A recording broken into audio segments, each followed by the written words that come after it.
রমজান মাস। কোন মাস? জীবন গঠনের, জীবন পরিবর্তনের, জিন্দেগি সাজাবার একটা বড় উত্তম সুযোগ, পরিবর্তনের একটা চমৎকার সুযোগ মাহে রমজান। রমজান মাস, রমজান মাস, রমজান মাস।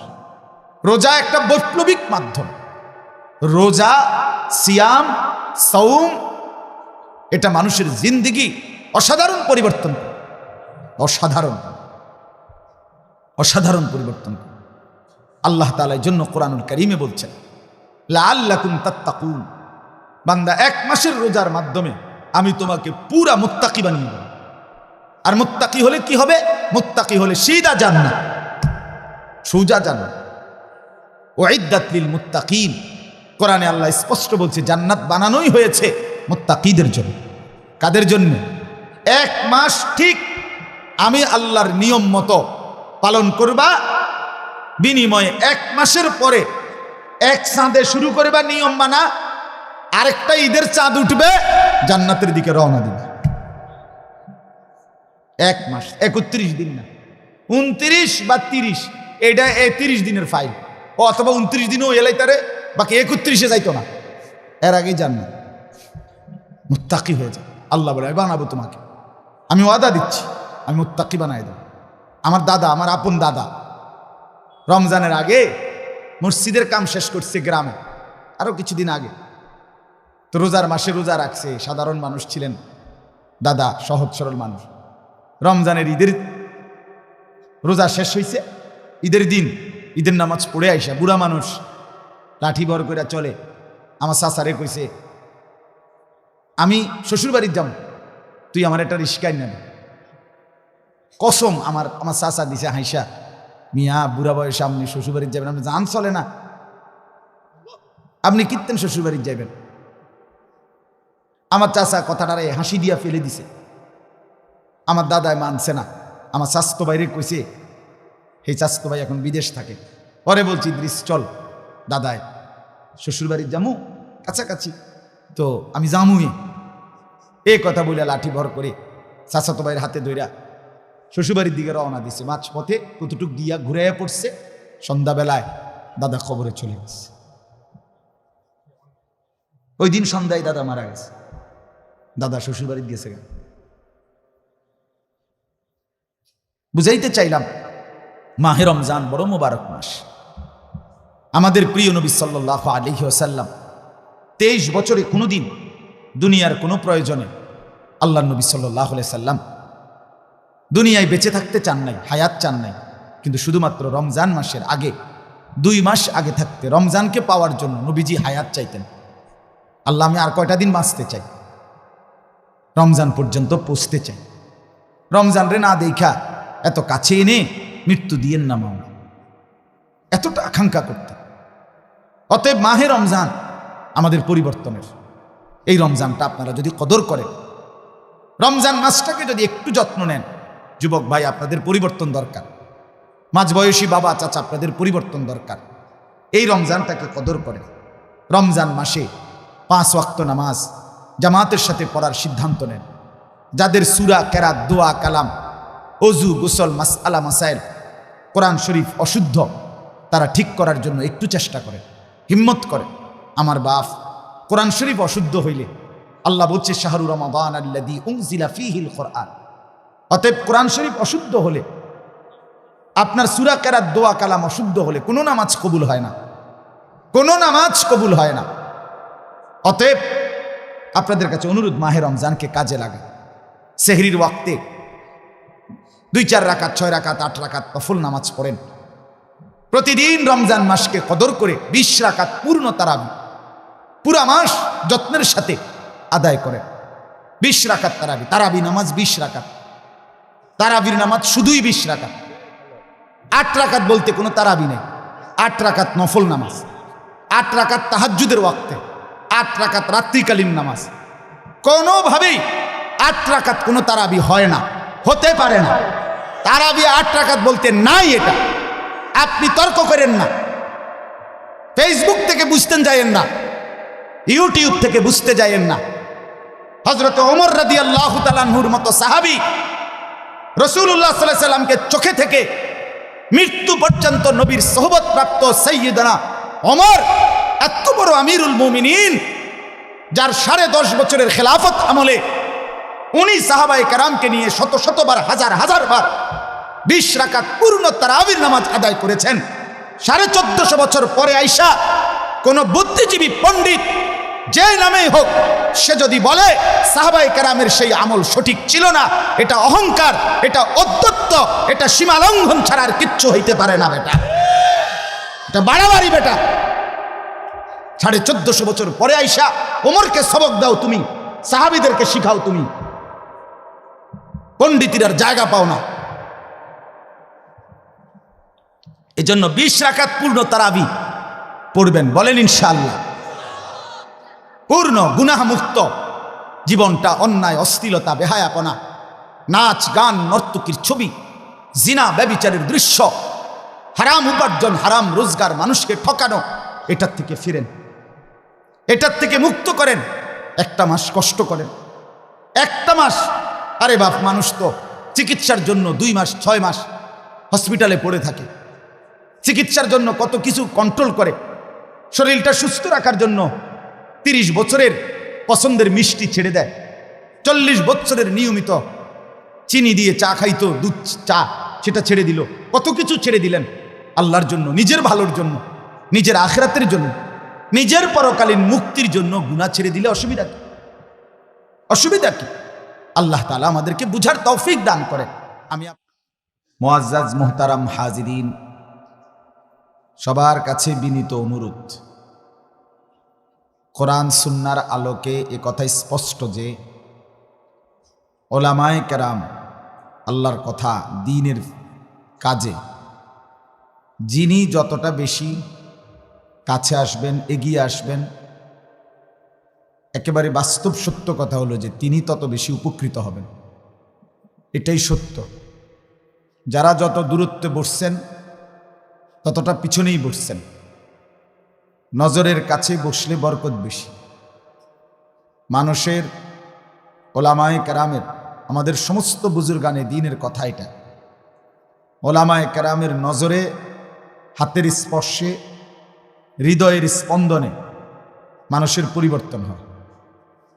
শুধু শব্দ কিংবা বাক্য, এটা কিন্তু বাইরে মাইকেও শোনা যায় ইচ্ছে করলে, কিন্তু মানুষের পরিবর্তন এটা সরাসরি চোখের নজর, হাতের স্পর্শ এবং হৃদয়ের ধরপর, হৃদয়ের নড়াচড়া, এর দ্বারা হয়।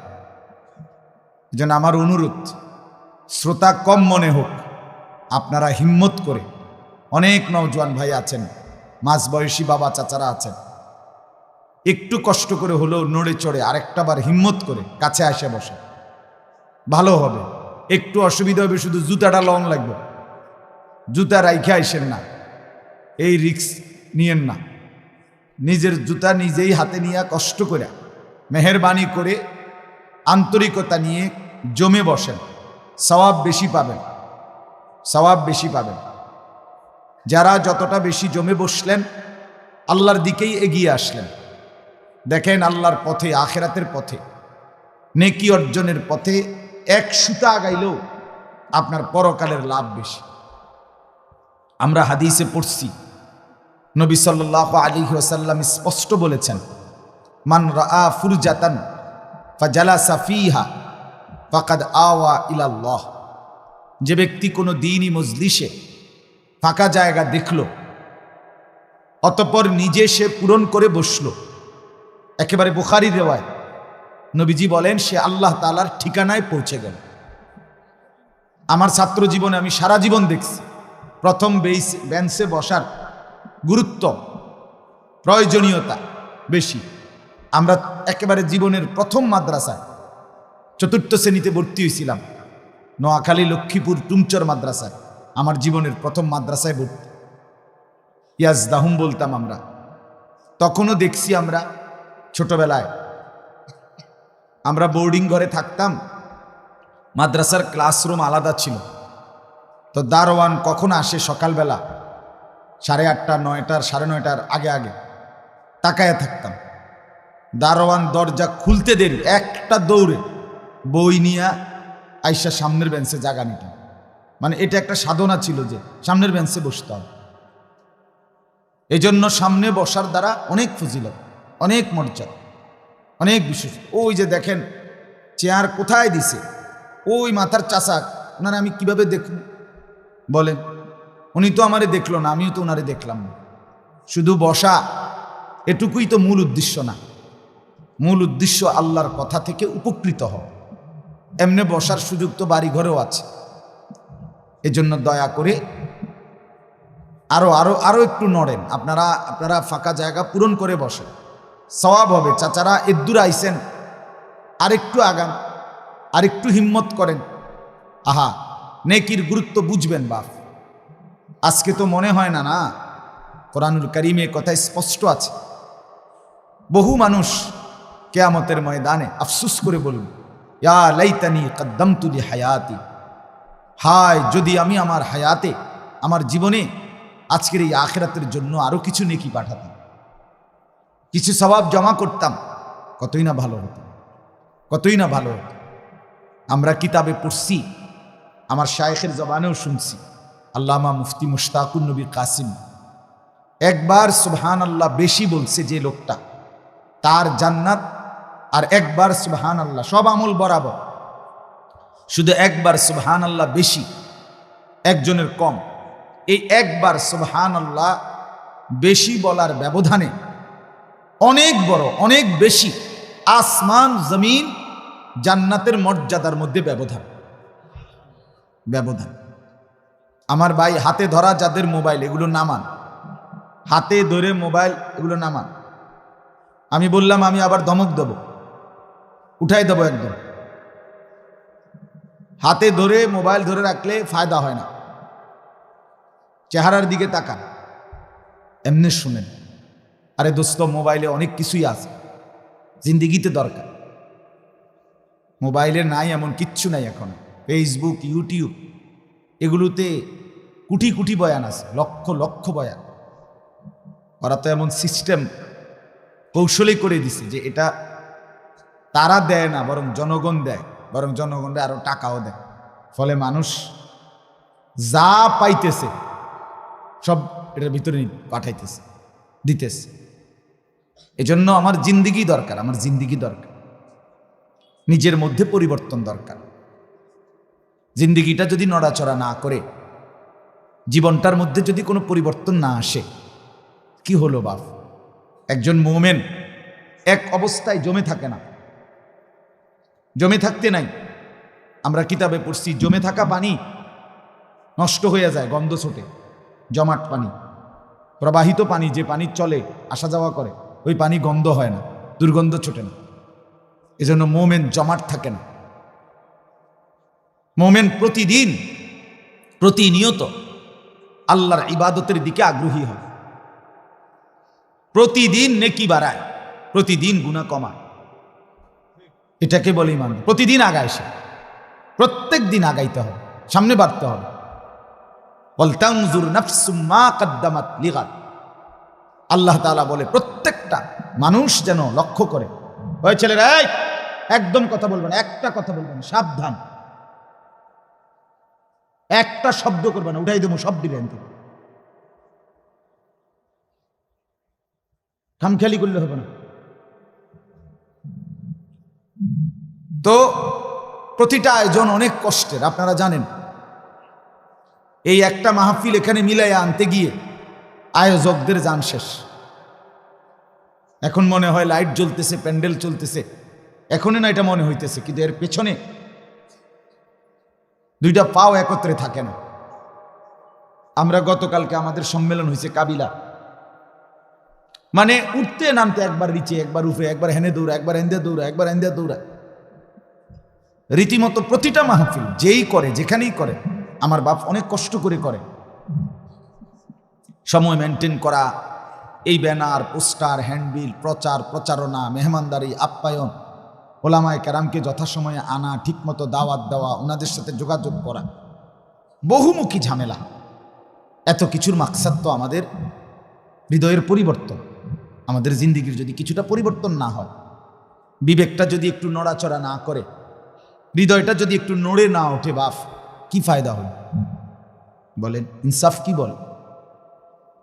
এই যে 52 বছরে 52 সপ্তাহ, এক বছরে 52 সপ্তাহ, 52 সপ্তাহ আপনি শুক্রবারে জুমার নামাজের বয়ান শোনেন, শুক্রবার দিন এক বছরে 52 সপ্তাহে ইমাম সাহেব বয়ান করে, অথচ আপনার মধ্যে যদি কোনো পরিবর্তনই না হয় তো কি শুনলেন?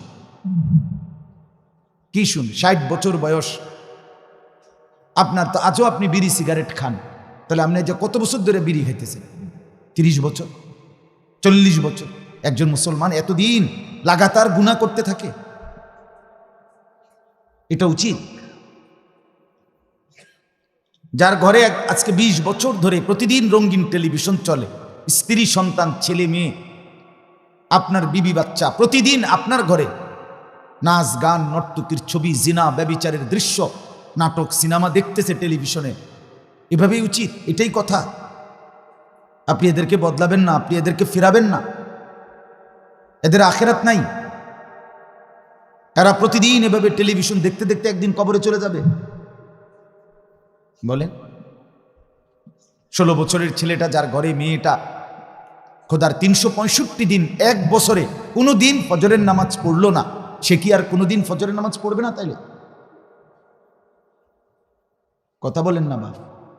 আপনি তাহলে এই কথার উপরে সিদ্ধান্ত নিয়ে নিলেন আপনার এই নাফরমান সন্তান, এই অসভ্য, এই অপদার্থ, নির্লজ্জ, বেহায়া এই সন্তান আর কোনোদিন নামাজ পড়বে না। আপনার বিবির জীবনে তাইলে আর ফজরের নামাজের ওয়াক্ত হবে না কোনোদিন। আপনার এই ছেলেটা তাইলে আর কোনোদিন ফজরের ওয়াক্ত হবে না। আহা, কি মুসলমান এটা! মুসলমান তো এভাবে জমে থাকে না। মুসলমান এভাবে গুনার উপরে মজবুত হয় না রে বাপ। তারে মুসলমান বলে না। মিথ্যার উপরে, চুরির উপরে 30 বছর ধরে সুদ খায়, আর এটা কি মুসলমান? প্রতিদিন ওজনে কম দেয়, আরে এটা কি অপদার্থ রে বেটা? প্রতিদিন মিথ্যা বলো কেমনে বেটা? প্রতিদিন নারীর ছবি, নর্তকীর নাচ, বেহায়াপনা কেমনে চলে বেটা? একটা মহিলা মুসলমান নারী প্রত্যেকদিন বেপর্দা, এই অসভ্য নারী আল্লাহ চিনবে কোন দিন? তাই আখিরাত চিনবে কোন দিন? বলেন, আপনাদের যাদের মেয়ে প্রতিদিন বেপর্দা, আপনি তারে কি শিখাইলেন? যে নারী বেপর্দা তার তো কিচ্ছু থাকে না। বেহায়া নারী, বেপর্দা মেয়ে, বেপর্দা স্ত্রী, বেপর্দা নারী, এটা তো কোনো নারী না, এ তো প্লাস্টিক, এ তো শোপিস, এ তো উপভোগের পণ্য, এ তো প্রদর্শনীর বস্তু, যেটা মানুষ দেখে, দর্শক দেখে বিমোহিত হয়, মুগ্ধ হয়, এটাকে শোপিস বলে। এ তো নারী না। নারী বলে তাকে আল্লাহ নবী সাল্লাল্লাহু আলাইহি ওয়াসাল্লাম বলছেন, সাফ বলছেন, আল মারআতু আওরাতু, এক শব্দ বলছে নবীজি। নারী বলে তাকে নিজেকে আড়াল রাখে, যে আওরাত, ঢেকে রাখে, যে গোপন রাখে, যে তাকেই নারী বলে, অন্যটাকে নারী বলে না। বেপর্দা নারী নারী না, সেটা অন্য কিছু। বেহায়া নারী নারী না, সে অন্য কিছু। আমার বাপ, অতএব এই কথাটা জরুরি মনে রাখবে। মুমিন এক নাফরমানির উপরে, মিথ্যার উপরে, গুনার উপরে, আল্লাহর অবাধ্যতার উপরে লাগাতার জমে থাকে না। এটা ভয়ঙ্কর বিষয়। তারে মুসলমান বলে না। মুমিন নড়ে চড়ে, মুমিন ফিকির করে, মুমিন গুনাহ কমায়, মুমিন নেকি বাড়ায়, মুমিন আখিরাতের দিকে আগায়। আমাদের জিন্দিগি, আমাদের হায়াত বাপ, আমারও আপনারও ওয়ান ওয়ে। আমরা হায়াত one way, one way road. One way বুঝেন? মানে যেই রাস্তা দিয়ে শুধু সামনেই যাইতে হয়, এখান দিয়ে আর পিচ্ছান যাইতো না। কথা বলেন না? আপনি যদি আবার পিচ্ছাইতে হয় তো ইউটার্ন লইতে হইব, হেন দিয়ে আইতে হইব। আপনি এদিক দিয়ে আর কি দিবে না। এটারে কি কয়? One way. আমাদের হায়াত, আমাদের জিন্দিগি ওয়ান ওয়ে, অর্থাৎ আমরা কেবল সামনের দিকেই যাচ্ছি। আমাদের আর কেউ আজকের দুপুরে, আজকের দিনের দুপুরবেলা ফিরে যাওয়া আর কারো পক্ষে সম্ভব? গতকাল 10 তারিখে ফিরে যাওয়া কারো পক্ষে সম্ভব বাপ? না না, আর ওইদিকে আর যাওয়ার সুযোগ নেই। এই বরাবর আর পিছিয়ে থাকতেন না, আপনাকে সামনেই যেতে হবে। হয় আর কয়দিন হায়াত পাবেন, নয় কবরে চলে যাবেন। খালাস, বাকি সামনে যাইতে হবে। ভাই আগে বাড়ে, সামনে যান, সামনে যান। এটা যদি কেউ বুঝি তাহলে জিন্দেগি বদলাবে। এটা হৃদয়ে ধারণ করা দরকার। আমি তো সামনের দিকে যাচ্ছি। যুবক ভাই তো আর কোনোদিন ফিরবে না যৌবন। মুরব্বী চাচা, আপনার আর সেই পেছনের ইতিহাস আর কোনোদিন আসবে না। অতএব আমাদের এটা গুরুত্বপূর্ণ বিষয়। আমাদের ফিকির যদি না হয়, অনুভব যদি না, এই আয়োজনের কি অর্থ আছে, কি সার্থকতা আছে? আল্লাহ নবী সাল্লাল্লাহু আলাইহি ওয়াসাল্লাম ইরশাদ করেছেন, ইযা সাররাতকা হাসানাতুকা ওয়া সাআতকা সাইয়্যাতুকা ফাআনতা মুমিন। নেক কাজে যদি তোমার খুশি লাগে, গুনার কাজে যদি তোমার কষ্ট লাগে, খোদার কসম নবী বলছে, তাহলেই তুমি মুমিন। তাহলেই তুমি কি মুমিন। নেক কাজ করাতে ভাল লাগতেছে, গুনার কাজে কষ্ট লাগতেছে। আহা, কি করলাম, কেন মিথ্যা বললাম, লোকটাকে কেন গালি দিলাম, এতগুলো টাকা লোকটাকে কেন ঠকাইলাম, এত বড় মিথ্যাটা কেমনে বললাম, আহা এক ওয়াক্ত নামাজ পড়লাম, আহা ফজরের নামাজ ছুটে গেল, হায় হায় জামাত এক রাকাত পাইলাম। এই যে একটা অস্থিরতা, বেচাইনি, হৃদয়ের একটা অস্থিরতা, আফসুস, অস্থিরতাই বেচাইনি, কালাকুন নফস, অন্তরের ইত্তেরাব, অন্তরের অস্থিরতা, বেচাইনি। খোদার কসম, এটা যদি থাকে তাহলেই মন। যখন গুনাহের পর গুনাহ, মিথ্যার পর মিথ্যা, অন্যায়ের পর অন্যায়, অশ্লীলতা, বেহায়াপনা, চুরি, ডাকাতি, জিনা, ব্যভিচার, মদ, জুয়া, নাচ গান, সুদ, ঘুষ, অশ্লীলতা, অবদ্ধতা, এটা যখন লাগাতার জিন্দেগির সাথে মিশে যায়, স্বাভাবিক হয়ে যায়, তারে মুমিন বলে না,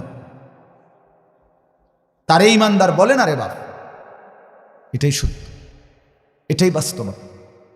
তাকে ইমানদার বলে না। মুমিন নড়ে চড়ে, তাকশাইরু মিনহু জুলুদুল্লাযিনা ইয়াখশাউনা রাব্বাহুম। কোরআনুল কারীমের মধ্যে আল্লাহ তাআলা বলেন, আমার এই কোরআন, যার অন্তরে আল্লাহর ভয় আছে, আখিরাতের ভয় আছে, আমার এই কোরআন যখন সে শুনে পড়ে, তো তার সারা দেহের চামড়ার উপরে যেই পশমগুলো আছে সেগুলো দাঁড়িয়ে যায়, শিহরে ওঠে। আরে মুমিন। সুম্মা তালিনু জুলুদুহুম ওয়া কুলুবুহুম ইলা যিকরিল্লাহ। আল্লাহ বলে, এভাবে কোরআন শুনতে শুনতে, পড়তে পড়তে একটা সময় তার সারা দেহ এবং অন্তর, ভেতর এবং বাহির, পুরাটাই আল্লাহর স্মরণে নুয়ে পড়ে, সেজদায় লুটিয়ে পড়ে, অবাক বিস্ময়ে ডাক দিয়ে ওঠে, মাওলা, এত বড় মাওলা, আপনি আপনার গোলামি করব না তো কার করব? এত বড় মনিবের গোলামি করব না তো কার করব? ইয়া আইয়ুহাল ইনসানু মা গাররাকা বিরাব্বিকাল কারীম। আল্লাহ বলেন, হে মানুষ, আমার মতো দয়ালু, মেহেরবান, আমার মতো রব, আমার মতো মালিক, আমাকে ছেড়ে দিয়ে কে তোমাকে ধোঁকা দিল?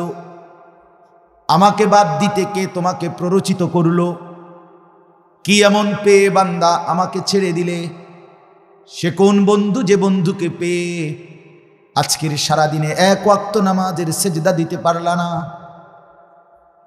সে কোন উপার্জন, যে উপার্জন করতে গিয়ে মালিকের একটা সেজদা দিতে পারলা না? বান্দা, কেন? আমার চাইতে বড় আপন কাকে পাইলা? কি উত্তর দিবেন আল্লাহ যখন জিজ্ঞেস করবে? কি উত্তর দিবেন? ফাবিআইয়ি হাদিসিন বাদাহু ইউমিনুন। কোরআনের আয়াত। আল্লাহ বলে, বান্দা, আমার এই কথার চাইতে, এর চাইতে বেশি কি বললে তুমি ঈমান আনতা? 23 বছরে আমি আমার বন্ধুকে দিয়ে 30 পারা পূর্ণ কোরআন নাজিল করেছি। কত রক্ত, কত ক্ষুধার কষ্ট বন্ধু সয়েছে। তায়েফের পাথরের আঘাত, পেটে বাঁধা পাথর, উহুদের দান শহীদ করা রক্ত, এই সব কিছুর বিনিময়ে যে কোরআন আমি দিলাম, এর চাইতে উত্তম কি বললে তুমি আমার কথা বিশ্বাস করতে? বলেন, উত্তর দেন। আল্লাহ জানতে চাচ্ছে তো, উত্তর দিচ্ছেন না কেন? আল্লাহ বলছে, রে বান্দা, আরে আর কেমনে বললে রে তুই ঈমান আনতি, আর কি বললে রে তুই বুঝতি, আমার বন্ধুর আর কত রক্ত দেখলে তুই ঈমান আনতি, আর কতদিন আমার রাসূল উপবাস থাকলে তোর কলিজায় ভালোবাসা জন্মাইতো। 23টা বছরে আমি শোয়েছি বন্ধুর।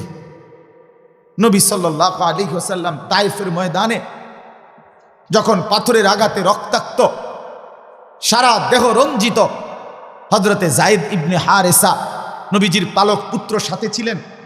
উনি বলেন, পায়ে রাসূলুল্লাহর শরীরের রক্তে পায়ের জুতা মোবারক জমাট বাইধা গেছে। সেই রক্তাক্ত দেহ নিয়ে আমরা নিজে আল্লাহ নবী সাল্লাল্লাহু আলাইহি সাল্লামের হাদিসে পড়ছি, তায়েফের রক্ত মুখ মুছে আল্লাহ নবী নিজে বলছিলেন চোখের পানি ফেলে, আল্লাহ, এ কেমন জাতির কাছে আমারে পাঠাইলেন,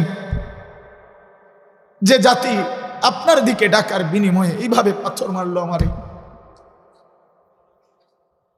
আমরা হযরত মাওলানা তারেক জামিল সাহেবের বয়ানে শুনছি, উনি বলছেন 7 আসমানের ফেরেশতারাও চিৎকার করে বলছে, হায় আল্লাহ, আপনার বন্ধুর গায়ে এভাবে পাথর মারছে, রক্তাক্ত করে ফেলছে, আপনি তো আছেন মাওলা, আপনি কেমনে সইছেন?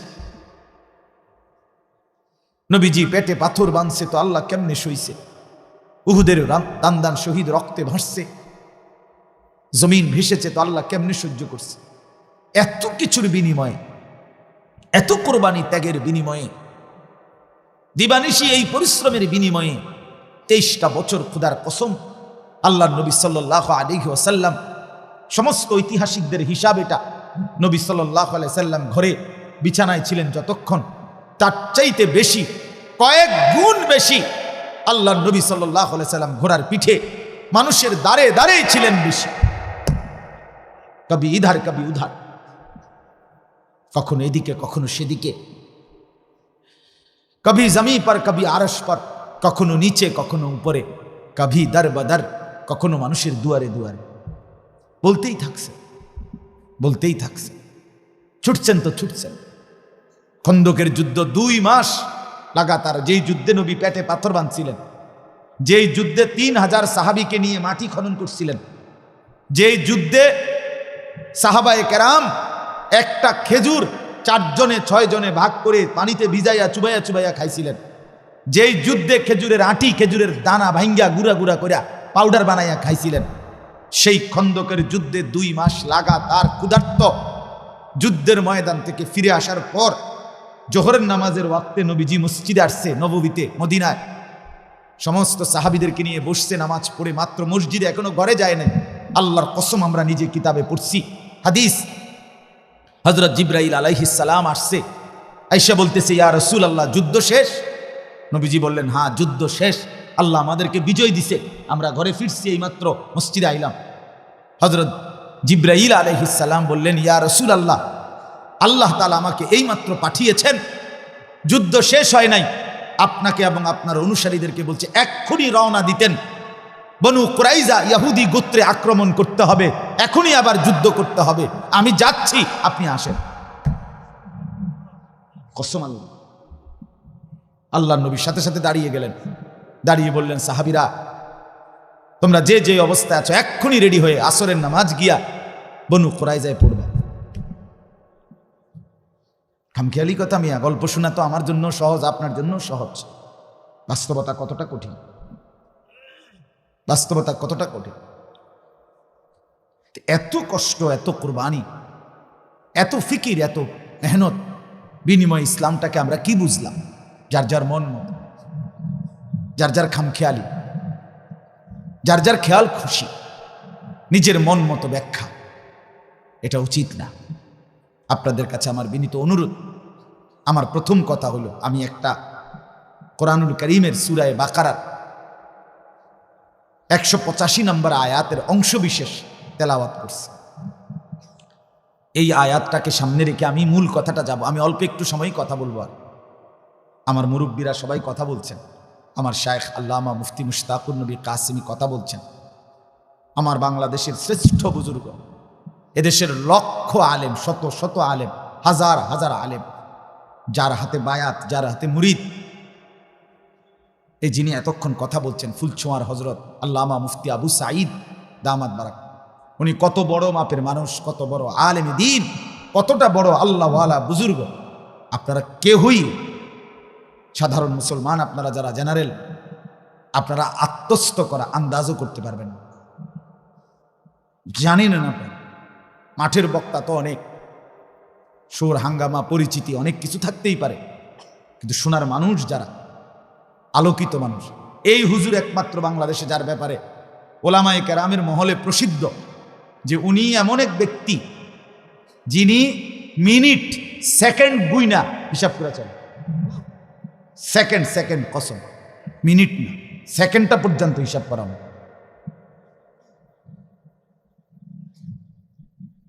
আমার এক ছাত্র বলতেছে, ঢাকা সাইনবোর্ড জামিয়া আশরাফিয়া একটা মাদ্রাসা আছে, ওইখানে হুজুর বুখারী পড়ায় ফজরবার। সে বলতেছে, হুজুর পূর্ণ 1 বছর আমি হুজুরের ছাত্র, বুখারী পড়লাম। এই 1 বছরের ভিতরে কোনোদিন 1টা মিনিট 30টা সেকেন্ড আসতে দেরি হয়েছে এমন আমি কোনোদিন দেখিনি, একদিনও না। সেই ছাত্র আমার মাদ্রাসার এখন শিক্ষক। এতটা সময় হিসাব করা, এত বড় মহান বুজুর্গ আমাদের ডাক্তার মিজান ভাই, ওনারই মুরিদ। আপনাদের এই ডাক্তার মিজান, এখানে যখন ঘোষণা হয় যে ডাক্তার মিজান জানাজা পড়াবে, তখন আন্দাজ হওয়া উচিত মুসলমানের ডাক্তার মিজান কোথায় পৌঁছে। আল্লাহওয়ালার সোহবতে ডাক্তার মিজান জানাজাও পড়া, আলহামদুলিল্লাহ। সেদিন জানাজা পড়াইছে না, আমরাও তো ছিলাম, ওনার চাচার জানাজায়। এই জন্য বললাম ওনার হাতে বায়াত আমাদের মিজান ভাই। তো এই জন্য বললাম অনেক বড় বুজুর্গ আসছে হুজুর, কি বুঝছেন কি না বুঝছেন কিচ্ছুর দরকার নাই। এক আল্লাহওয়ালা এখানে আসছে, কদম ফেলছে, দেখবেন ইনশাআল্লাহ এটা চমকায় যাবে। হ্যাঁ, মূলত একটা নিয়ম হইল শব্দের চাইতে নিঃশব্দতার প্রভাব বেশি, আসর বেশি, চুপ থাকার প্রভাব আরো বেশি। এজন্য আমরা প্রত্যেকেই আপনাদের কাছে অনুরোধ করছি, আমি অল্প একটু কথা, আমার কথাটার এই ধারাবাহিকতা শুরু করলাম। আমি এই কথাটা বলে আমার জীবনের, আপনার জীবনের নওজওয়ান ভাই, আমরা বন্ধুরা, বাবারা, মাঝবয়সীরা প্রত্যেকেই আমাদের জিন্দিগির পরিবর্তন দরকার। এই হায়াত একবারই, এই জীবন একবারই, আর ফিরবেন না। ইমাম ইবনু রজব হাম্বলি রহমতুল্লাহর একটা কিতাব, ওইখানে আমরা পড়ছি, কথাটা মনোযোগ দিয়ে শুনেন। প্রত্যেকটা দিন যখন শুরু হয় সকালবেলা, তখন পৃথিবীবাসীকে ডাক দিয়ে বলে, হে আল্লাহর বান্দারা, আমি আজকের একদিন, আজকের জন্যই পৃথিবীতে এসেছি, আর কোনো দিন পৃথিবীতে আসবো না, তোমরা আমারে নষ্ট করো না, কদর করো। প্রতিটা রাত এইভাবে আবার বলে, হে আল্লাহর বান্দা, দুনিয়াবাসী, আমি একবারের জন্যই এসেছি, আমি আর কোনো দিন আসবো না, আমারে কদর করো, নষ্ট করো। বলেন 11ই ফেব্রুয়ারি 2024 রবিবার পৃথিবীতে আর কোনো দিন আসবে? আগামী রবিবার আসবে, কিন্তু সেটা কি 11ই ফেব্রুয়ারি 2024? আর কোনো দিন আসবে না, পৃথিবীতে আর কোনো দিন আসবে না, এই একবারই দিন বলে, হে আল্লাহর বান্দা, কদর করো, আমারে নষ্ট করো না। আচ্ছা, এরপরে লিখছে আরো আবেগী কথা, মর্মস্পর্শী কথা।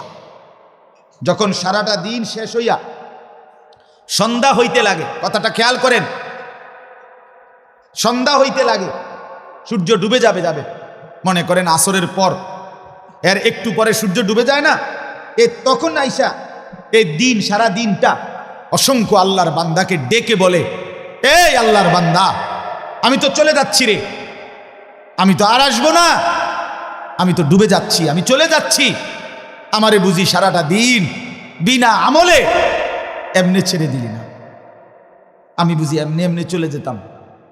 ফজর, জোহর, আসর 3টা ওয়াক্ত নামাজ আল্লাহর বান্দা হায়াত থেকে চলে গেল, একটা সেজদাও দিলি না,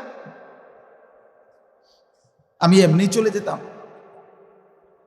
আরে বান্দা, আমি বুঝি এমনি চলে যেতাম? একবারও আল্লাহকে ডাকলা না? এভাবে রাত যখন ভোর হইতে লাগে তখন রাতও বলে, হে আল্লাহর বান্দা, আমি তো চলে যাচ্ছি, আমারে বুঝি বিনা আমলে এমনি শেষ করে দিলাম? এশার নামাজ, মাগরিবের নামাজ, তাহাজ্জুদের নামাজ কিছুই পড়লাম না। সারাটা রাত মোবাইলে নর্তকীর ছবি দেখতে দেখতে, মোবাইল টিপতে টিপতে, উলঙ্গ নাচ গান, জিনা ব্যভিচারের দৃশ্য, কিংবা বেহুদা গল্প, কিংবা মদের আড্ডা, জুয়ার আড্ডা, কিংবা হারাম আড্ডা, কিংবা শুধু শুধু গুম, এটুকু দিয়েই শেষ করে দিলা? আমি বুঝি বিনা আমলে তোমার জীবন থেকে চলে যেতাম? এভাবে আফসুস করে। অতএব আমার বাপ, হায়াত আর ফিরবে না, জীবন আর ফিরবে না, সময় আর আসবে না, কদর করবেন। এই হায়াত, এই সময়, শুনতেছেন আপনারা? এই জিন্দিগি, প্রত্যেকটা মানুষ নাফরমান পাপী আজকে যে চুরি ডাকাতি, জিনা ব্যভিচার, মদ, জুয়া, সুদ, ঘুষ, যেই মারা, যেই বোনেরা, যেই নারীরা বেপর্দা বেহায়া জিন্দিগি চলতেছে, যুবক ভাই, মাঝবয়সী বাবা, পর্দার আড়ালের মা, সবাইকে বলছি, খোদার কসম, আমি কিংবা আপনি প্রত্যেকটা নাফরমান পাপী আল্লাহ তাআলার কাছে মৃত্যুর সময় মালাকুল মউত আজরাইলকে দেখে পুনরায় আবার এই দুনিয়ার হায়াত ফেরত চাই কিছু সময়। হাত্তা ইদা জাআ আহাদাহুমুল মাউত ক্বালা রাব্বিরজিউন। রব্বুল আলামিন বলে, যখন মৃত্যুর সময় মালাকুল মউত আসবে, প্রতিটা পাপী নাফরমান আল্লাহকে বলবে, আল্লাহ, আমার এই দুনিয়ার সময়টা কিছু সময়ের জন্য আবার ফেরত দেন। এই হায়াত চাইবে। আজকে তো 7:30 বাজে, এশার নামাজের ওয়াক্ত জামাত হয়েছিল, এখন বাজতেছে রাত্রি 10:45। লম্বা সময় হায়াত থেকে নামাজের সুযোগ চলে গেছিল। নাফরমান বলবে, লাআল্লি আমালু সালিহান ফীমা তারাকতু, আল্লাহ একটু সময় যদি আবার দেন, তাইলে আমি আমার ছুটে যাওয়া নেক আমলগুলো করে ফেলব। আল্লাহ বলেন, কাল্লা, কখনোই না। এই যে হায়াত চাই, ফেরত পাবেন না। এরপরে আবার শুনেন, ওয়ানদিরিন নাস ইয়াওমা ইয়াতিহিমুল আযাবু। আল্লাহ বলে, বন্ধু, আমার বান্দাদেরকে কিয়ামতের দিনের ভীষণ আযাবের ভয় দেখান। ইয়াউমাল কিয়ামা ফায়াকুলুল লাযীনা যালামু, হাশরের ময়দানে কিয়ামতের মাঠে দাঁড়িয়ে প্রত্যেকটা পাপী জালেম নাফরমান আল্লাহকে বলবে, রব্বানা আখিরিনা ইলা আজালিন কারীব, আল্লাহ একটু সময়ের জন্য দুনিয়ায় ফেরত যেতে দেন। নুজিব দাওয়াতাকা ওয়া নাত্তাবিউর রুসুল, আপনার আহ্বান সাড়া দেব, আপনার কথা মেনে নেব, রসুলদের অনুসরণ করব, দেন না মাওলা একটু দুনিয়ায়। আল্লাহ বলবে না। এবার যখন জাহান্নামে ছুঁড়ে মারা হবে, জাহান্নাম থেকে জাহান্নামী আল্লাহকে বলবে, রব্বানা আখরিজনা না'মাল সালিহান গায়রাল্লাযী কুন্না না'মাল। আল্লাহ জাহান্নামের আগুন থেকে একটাবার ফিরাইয়া বের করে আমাকে দুনিয়ায় যেতে দেন। এবার যদি যেতে পারি আমি সবগুলো নেক আমল করব। এভাবে বারবার বারবার বারবার জাহান্নামী লক্ষবার কোটি কোটি বার আল্লাহকে দুনিয়ার হায়াত চাইবে, একটু সময় চাইবে, একটু সময়, 1 মিনিট, 10টা মিনিট, 1 ঘন্টা, 1 দিন, 1 সপ্তাহ চাইবে। আল্লাহ দিবে না। শেষ পর্যন্ত সূরা মুমিনুনের মধ্যে আছে, সর্বশেষ আল্লাহ বলে দিবেন, ক্বালা খসাউ ফিহা ওয়ালা তুকাল্লিমুন। নাফরমান জাহান্নামীকে সর্বশেষ আল্লাহ বলবেন, ইখসাউ ফিহা, বেঈমান তুই জাহান্নামেই পড়ে থাক, ওয়ালা তুকাল্লিমুন, আর একটা কথা বলবি না, একটা শব্দ আর মুখে বের করবি, চুপ, একদম চুপ বেটা, ওয়ালা তুকাল্লিমুন, আর কোনো কথা বলবি না। খোদার কসম, তাফসিরে মাআরিফুল কোরআনে আমরা নিজে পড়ছি, এই যখন আল্লাহ বলে ফেলবে জাহান্নামীকে যে বেটা আর কথা বলবি না, আর কোনো কথা নাই, তো এরপরে জাহান্নামী মানুষের মুখ দিয়ে আর মানুষের কোনো শব্দ উচ্চারিত হবে না, বরং তাফসিরে লিখছে কুকুরের ঘেউ ঘেউ অথবা গাধার আর্তচিৎকার বের হবে, কুত্তার আওয়াজ বের হবে, কুত্তার আওয়াজ, কুত্তার আওয়াজ বের হবে। আল্লাহ আমাকে মাফ করে দেন। চলেন বদলাই। আর এই বদলাবার জন্য জিন্দেগির বড় একটা উত্তম সুযোগ আমাদের সামনে, সেটা হলো শাহরু রমাদান। এটা বলার জন্যই পড়ছি রমজান মাস। কোন মাস? জীবন গঠনের, জীবন পরিবর্তনের, জিন্দেগি সাজাবার একটা বড় উত্তম সুযোগ, পরিবর্তনের একটা চমৎকার সুযোগ মাহে রমজান। রমজান মাস, রমজান মাস, রমজান মাস। রোজা একটা বৈপ্লবিক মাধ্যম। রোজা, সিয়াম, সাওম, এটা মানুষের জিন্দেগি অসাধারণ পরিবর্তন, অসাধারণ অসাধারণ পরিবর্তন। আল্লাহ তাআলা এর জন্য কোরআনুল কারীমে বলছেন লাআল্লাকুম তাত্তাকুন, বান্দা এক মাসের রোজার মাধ্যমে আমি তোমাকে পুরা মুত্তাকি বানিয়ে দেব।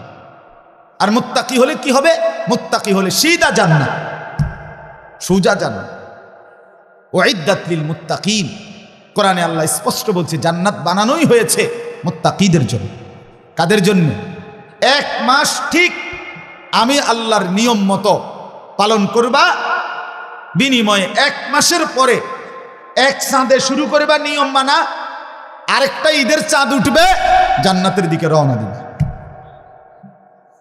এক মাস, 31 দিন না, 29 বা 30, এটা 30 দিনের ফাইল, অথবা 29 দিনও এলাইতারে, বাকি 31-এ যাইতো না, এর আগেই জান্নাত। মুত্তাকি হয়ে যায়। আল্লাহ বলে বানাবো তোমাকে, আমি ওয়াদা দিচ্ছি, আমি মুত্তাকি বানাই দেব। আমার দাদা, আমার আপন দাদা, রমজানের আগে মসজিদের কাম শেষ করছে গ্রামে, আরো কিছুদিন আগে। তো রোজার মাসে রোজা রাখছে, সাধারণ মানুষ ছিলেন দাদা, সহজ সরল মানুষ। রমজানের ঈদের রোজা শেষ হয়েছে, ঈদের দিন ঈদের নামাজ পড়ে আইসা বুড়া মানুষ লাঠি ভর করে চলে। আমার চাচারে কইছে আমি শ্বশুর বাড়ির যাব, তুই আমার একটা রিস্কায় নেবে। কসম আমার চাচা দিছে হাইসা, মিয়া বুড়া বয়সে আপনি শ্বশুর বাড়ির যাবেন, আপনি জান চলে না, আপনি কীর্তেন শ্বশুর বাড়ির যাবেন। আমার চাচা কথাটারে হাসি দিয়া ফেলে দিছে। আমার দাদায় মানছে না। আমার স্বাস্থ্য বাইরে কইছে, সেই স্বাস্থ্য ভাই এখন বিদেশ থাকে, পরে বলছি দৃশ চল দাদায় শ্বশুরবাড়ির জামু, কাছাকাছি তো আমি জামুই। এই কথা বলে লাঠি ভর করে চাচাতো ভাইয়ের হাতে ধইরা শ্বশুরবাড়ির দিকে রওনা দিছে। মাঝ পথে কতটুক দিয়া ঘুরে পড়ছে, সন্ধ্যাবেলায় দাদা কবরে চলে গেছে। ওই দিন সন্ধ্যায় দাদা মারা গেছে। দাদা শ্বশুরবাড়ি দিয়েছে। বুঝাইতে চাইলাম মাহে রমজান বড় মোবারক মাস।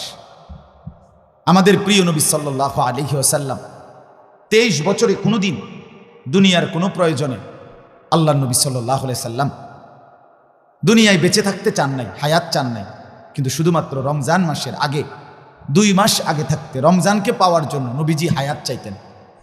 আল্লাহ আমি আর কয়টা দিন বাঁচতে চাই, রমজান পর্যন্ত পৌঁছতে চাই, রমজান রে না দেখা এত কাছে এনে মৃত্যু দিয়েন না মাওলা, এতটা আকাঙ্ক্ষা করতে।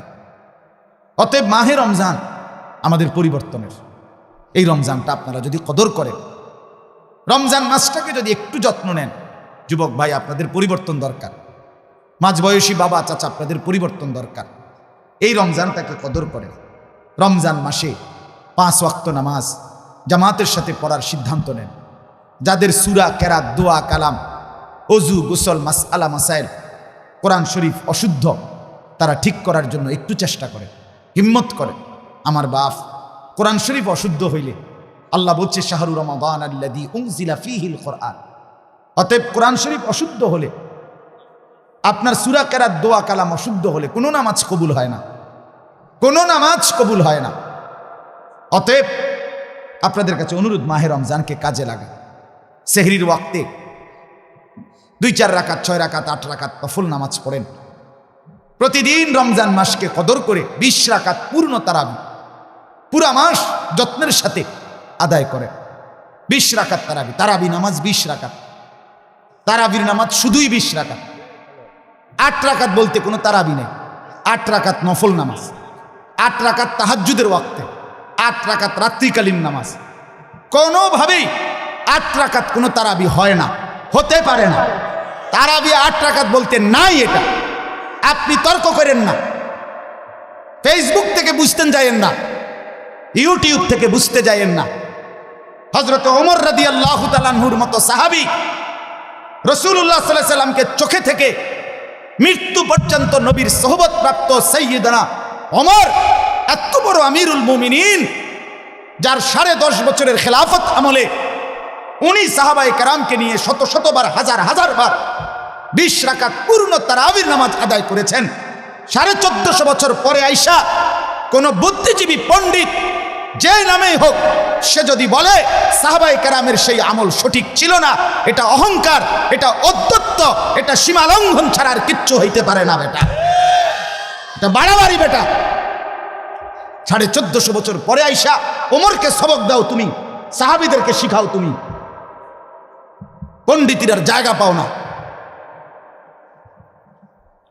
এজন্য 20 রাকাত পূর্ণ তারাবি পড়বেন, বলেন ইনশাআল্লাহ। পূর্ণ গুনাহ মুক্ত জীবনটা, অন্যায়, অশ্লীলতা, বেহায়াপনা, নাচ গান, নর্তকীর ছবি, জিনা, ব্যভিচারের দৃশ্য, হারাম উপার্জন, হারাম রোজগার, মানুষকে ঠকানো, এটার থেকে ফিরেন, এটার থেকে মুক্ত করেন। 1 মাস কষ্ট করেন, 1 মাস।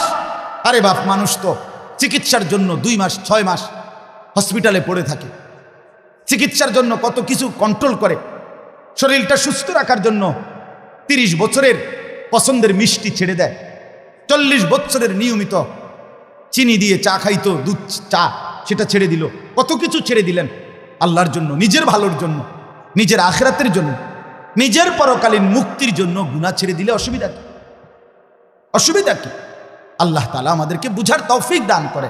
আমি আপনাদের কাছে অনুরোধ করছি, আপনারা প্রত্যেকে ইনশাআল্লাহ দয়া করে, মেহেরবানি করে উঠেন না বাপ। ঢাকা থেকে অনেক উপযুক্ত ওলামায়ে কেরাম এসেছেন, ওনারা বয়ান করবেন।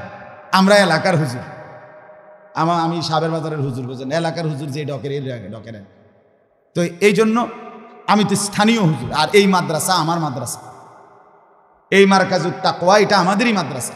মিজান ভাই আমাদের, আমরাও মিজান ভাইয়ের, আপনারা আমাদের মানুষ। অতএব আপনারা প্রত্যেকে ইনশাআল্লাহ দয়া করে, মেহেরবানি করে, যে যেদিকে ছুটে গেছিলেন আবার এইসব বসছেন, এখন আপনারা যাতে ঠিকমতো বই এনে লেগে আমি কিছুক্ষণ শিক্ষা দিছি। এখন তো আপনারা বসছেন ঠিক হইয়া, অনুবাদ শুনবেন, বলেন ইনশাআল্লাহ। আপনাদের কাছে অনুরোধ করছি, আগত রমজানকে কদর করেন, কোরআনুল কারীম তেলাওয়াত করেন, জীবনটা সুন্দর করেন। যুবক ভাই, আপনাদের কাছে অনুরোধ, ভাইয়া, মোবাইলের আসক্তি ছাড়েন, নারীর আসক্তি ছাড়েন। মাঝ বয়সী বাবা, চাচা, মুরব্বী, সংসারে স্ত্রী ছেলে মেয়ের দিন এটা সাজান। খাট পালং আর সোফা, ফার্নিচার আর বিল্ডিং, ইট বালু আর সিমেন্ট আর টাইলসের ইডির হিসাব কইয়েন না সাসারি হুদা। আমনে যেসব বিল্ডিং বানাইছেন, ইতান বিল্ডিং ইউরোপ আমেরিকাতে গণা তো ধরে না। আমরা দেশের প্রাইভেট কার, আমারে কইছে একজনে, জাপানে এরকম বহুত, আমার যে প্রাইভেট কার আমি যেটা দিয়ে চলি, আমার একজন ঘনিষ্ঠ লোক কইছে, হুজুর জাপানে ইডি দিয়ে ছাগল টানে। হ্যাঁ হ্যাঁ, ইডি মুদা মাত বুড়ি, আমরা দেশের এসব মাত বুড়ি কেউ গণা তো ধরেন। হে নিজে বলছে, হুজুর ইডি জাপানে ইডি দিয়া ছাগল টানে। এই জন্য এগুলো কোনো বড়াইয়ের কিচ্ছু না, শুধু শুধু শুধু শুধু এই দুনিয়া নিয়া এগুলো মিলাইয়েন না। জি বিয়া দিছেন, মাইয়া বিয়া দিছেন, পোলা বিয়ে করাইছেন, বাইক বিল্ডিং করছেন, দামি টাইলস লাগাইছেন, দামি না 100 কোটি টাকার দামি টাইলস লাগাইলো, এটি রাখবে না সন্তানরা। পৃথিবীর সবচেয়ে সুন্দর মডেল দিয়ে সোফা বানাইলো, 20 বছর পরে এগুলো থাকবে না, কোভিডই চলে না এখন। প্রতিনিয়ত মডেল বদলায়, প্রতিনিয়ত রুচি বদলায়, প্রতিনিয়ত মানুষের ধ্যান ধারণা বদলে যায়। অতএব এগুলো টেকসই না, এগুলো স্থায়ী কিছু না। আল মালু ওয়াল বানুনু জিনাতুল হায়াতিদ দুনিয়া, আল্লাহ বলছে মাল, স্ত্রী, সন্তান দুনিয়ার সৌন্দর্য। ওয়াল বাকিয়াতুস সালিহাত, স্থায়ী টেকসই মজবুত জিনিস হলো নেক আমল, সেজদা, গোলামি। সোফা শেষ হয়ে যাবে, সেজদা শেষ হবে না, তোমার জান্নাতে তোমার সাথে মোলাকাত করবে। এজন্য চলেন ইনশাআল্লাহ জিন্দেগি বদলাই, চলেন আখলাক সুন্দর করি, আগত রমজানকে কদর করি, মাদ্রাসাকে ভালোবাসেন। এই মাদ্রাসাটা আপনাদের, সবাই মিলে মাদ্রাসায় দান করেন, সহযোগিতা করেন। মাদ্রাসাটা অনেক কষ্ট করি, দিবানিশি আমাদের ডাক্তার মিজান ভাই সহ তার বাড়ির আশপাশে তার আত্মীয় স্বজন সবাই মিলে মিশে মাদ্রাসাটার জন্য সর্বোচ্চ কষ্ট করে নতুন ভবন করতেছে, নতুন করে সব কিছু সুন্দর করে সাজাইতেছে। আমরা চাই এখানে একটি আদর্শ সুন্দর একটি বিশ্বমানের পরিকল্পিত দ্বীনি প্রতিষ্ঠান গড়ে উঠুক। বলেন আমিন। আল্লাহ তাআলা আপনাদের সবাইকে কবুল করেন। হযরত এসেছেন, বয়ান করবেন, আপনারা মনোযোগ দিয়ে শুনেন। আল্লাহ তাআলা তৌফিক দান করেন, আমিন। আনিসুর রহমান, আশরাফি ওয়াজ, আখেরাতের ফেরিওয়ালা।